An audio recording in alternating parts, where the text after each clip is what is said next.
Hello Aquarius, Sun, Moon, Rising and Venus signs. Kamusta kayo?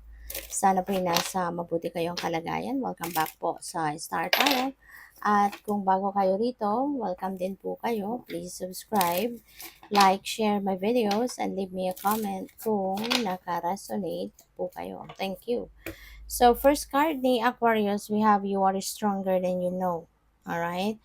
Maaring maaano mo yan, madidiscover mo yan about yourself sa ngayon na, ay wow, matapang ka din pala. Kaya mo din palang lumaban, kaya mo din palang humarap no, sa mga tao, sa problema. Kaya yun, that is a very beautiful realization. Moving. Ayan, so baka changes ito. Maraming changes na mangyayari. Kaya po pwedeng you will be moving from one place to another or one situation to another, ganyan, no? Po pwedeng ang iba sa inyo maglilipat ng bahay or po pwedeng maglilipat kayo ng tirahan, maglilipat ng opisina, ng employer, ng trabaho, maaaring magbabago ng career, pupuwedeng mga gano'n, 'no? Or this could involve travel. Baka panay travel kayo sa ngayon, 'no? For whatever reason kaya, constant na moving, 'di ba, movement ang gagawin ng iba sa inyo. And, meron tayong relationship dynamics. So, this could be some change na gagawin kayo. Maaaring may mga pagbabagong gagawin kayo sa samahan, sa usapan ninyo, sa inyong relationship, whether it is in romantic relationship or family relationship or sa mga kaibigan ninyo. So, regardless, no, kung sa anumang category of relationship yan, meron kayong gustong baguhin dyan, no? At na, alam mo yun, yung samahan, kung anong klaseng pag-uusap, meron kayo, 'di ba, mga gano'n. So, maraming salamat for subscribing, no? And if you haven't subscribed yet, subscribe na kayo. And also, maraming salamat din for not skipping the ads. Malaking bagay yan sa akin. And also, please click the join button sa baba ng video kung gusto niyo na mag-join kayo sa membership. Okay? Salamat po. So, we have the Five of Pentacles. Ayan. So, baka ang iba sa inyo merong pinagdadaan ng problema sa pera. Baka nagkaroon kayo ng mga financial losses, financial hardships, no? May mga financial troubles na pinagdadaanan ng iba. Pero, feeling ko dito, almost, almost masusolusyonan mo na. Kasi, um, papunta na sa right side, 'di ba? So, this is moving forward. So, ibig sabihin nito na maaaring nandito na, nagkaroon na kayo ng financial breakthrough. Kaya you're going to move forward na, you're going to take action na para masolusyonan ko ng ano naman ang problemang ito. No? So, pwedeng ganun. Possible din na ang iba sa inyo siguro is nakahanap na nga kayo ng solusyon at maaaring ginagawan mo na ito ng paraan kaya moving forward na kayo. So, which is good. So, we have the Empress. Ayan, at tuloy-tuloy, no? Tuloy-tuloy na yung pagiging maayos ng iyong sitwasyon sa pera. Kasi si Empress is abundance and prosperous energy.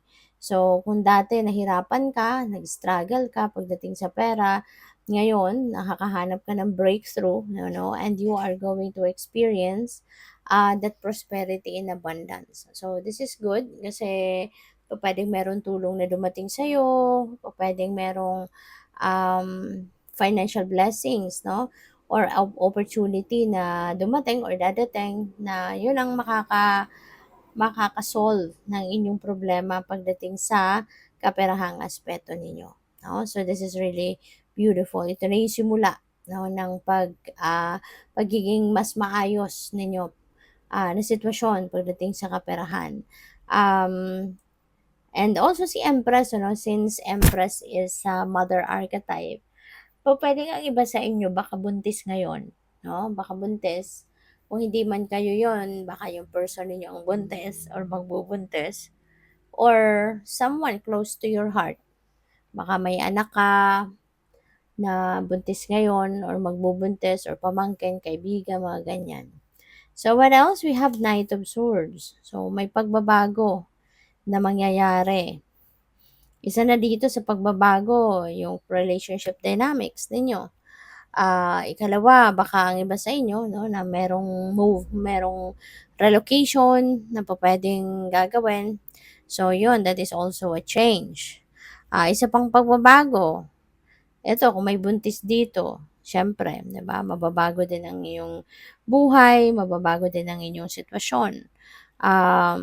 Pagdating sa pera, moving forward na ang iba sa inyo, so this is good, 'di ba? So that is also a beautiful and positive change. So change is coming, no? And that could be in various areas of life. So iba't ibang parte ng buhay mo ang pupuwedeng magkaroon dito ng pagbabago, okay?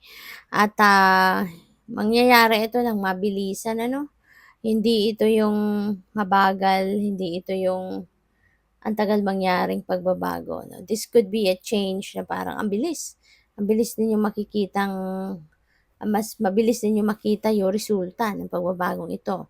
So, puwedeng gano'n. So, what else? We have the star. Napakaganda. Si star is a wish fulfillment energy.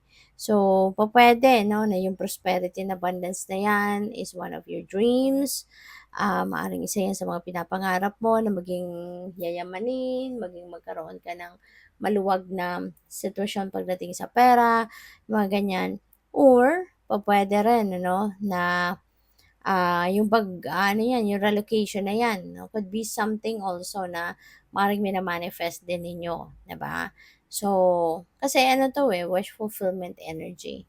So, dreams, wishes, may come to fruition na at this time. At saka new beginning din ito. You know, meron kayong sisimulang bagong chapter sa buhay mo, merong bagong kaganapan. So, we have Queen of Wands, maganda dito, magiging super positive ka talaga, moving forward in life. At papunta ka dito sa expansion, papunta ka sa pag-thrive, papunta ka sa pag-asenso, at kung ano man, no? Kung ano man yung gusto ninyong mangyari, ano man yung minimithi ninyo na sitwasyon, maaring yan talaga ay gagawan mo ng paraan para for you to make it happen, no? Gagawan mo ng paraan 'yan. So, kaya siguro magkakaroon dito ng wishes, no, or dreams na magka-come to fruition na kasi talagang magsisipag ka ng extra, you're going to persevere, you're going to work extra hard para makuha mo 'yun. So, good luck sa'yo. Thank you for watching Love and Light. Namaste.